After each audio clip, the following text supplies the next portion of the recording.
বাড়ির এই শাকটা আমার খুবই পছন্দ। আর আমাদের বাড়িতে মানে আমাদের গ্রামের বাড়িতে প্রতি ঘরেই এই শাকটা প্রায়ই খাওয়া হয়। শুধু বর্ষা ছাড়া সারা বছরই এই সেচি শাকটা পাওয়া যায়। তো আমি ওইদিন আমার ২ জন কাকির সাথে শাক তুলতে গিয়েছিলাম। আমাদের বাড়ির মেয়েরা, বউরা সকালে বিকালে এরকম মাঠে শাক তুলতে যায়। আর এখন তো আলুর সিজন, আলু খেতে অনেক সুন্দর শাক হয়। তো এই যে চারিদিকে নতুন শাক উঠেছে, জল কমে গেছে।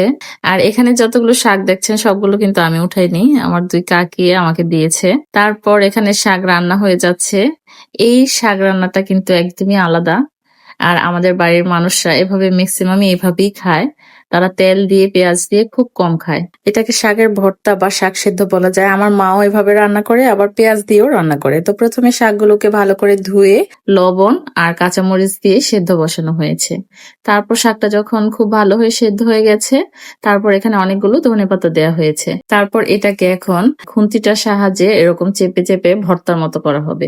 গরম ভাত আর শুকনা মরিচ পুড়ে এই শাকের সাথে খেতে যে এত অসাধারণ লাগে, একবার অবশ্যই ট্রাই করে দেখবেন। এই তো রান্না হয়ে গেছে, এখন খাওয়ার পালা। ভালো থাকবেন সবাই।